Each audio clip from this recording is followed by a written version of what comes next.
दिल्लीसह देशात तर असलेल्या मेगा मेट्रो सिटीजमध्ये कांद्याचे दर हे 60 ते 70 रुपये गेल्यामुळे केंद्र सरकारने किंमत स्थिरीकरण निधी अंतर्गत खरेदी केलेला जो कांद्याचा बफर स्टॉक आहे त्याच्यातून 840 टन जो आहे तर तो लासलगाव रेल्वे स्थानकातून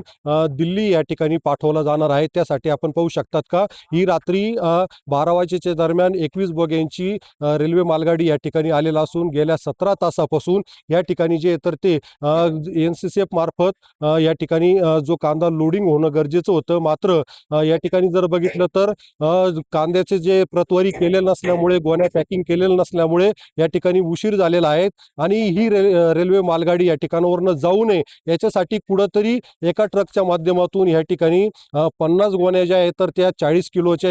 या ठिकाणी पाठवण्यात आलेल्या आहेत आणि आता ही ज्या काही कांदा आणलेल्या गोण्या आहेत तर त्या रेल्वे मालगाडीमध्ये आता लोडिंग होणार आहेत. त्याच्यामुळे कुठेतरी आता हळूहळू या ठिकाणी बाकीच्या सुद्धा ज्या काही कांद्याने भरलेल्या ट्रका या ठिकाणी येतील आणि उशिरा मध्यरात्री कुठेतरी ही लोडिंग पूर्ण होऊन हा जो काही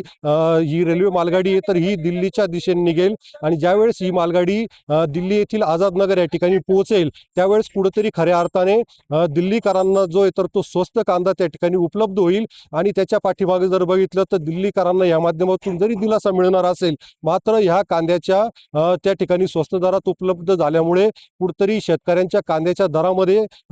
त्या ठिकाणी त्याच्यावर परिणाम होतो का हे येणाऱ्या दिवसांमध्ये आपल्याला पाहायला मिळणार आहेत. आणि शिवसेना असेल किंवा महाराष्ट्र राज्य कांदा उत्पादक शेतकरी संघटना असेल तर त्यांनी थेट इशारा दिलाय की हा कांदा जर इथून गेला तर रेल रोको, रस्ता रोको सारखे तीव्र आंदोलन करण्याचा सुद्धा इशारा दिल्यामुळे आता पुढची काय भूमिका त्यांची असणार आहे याकडे आता सर्वांच्या नजरा लागल्या आहेत. उमेश पारीख, V9 मराठी, लासलगाव, नाशिक.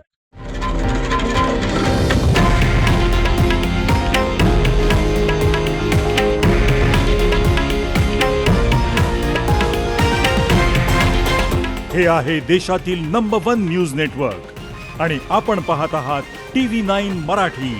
एकमेव.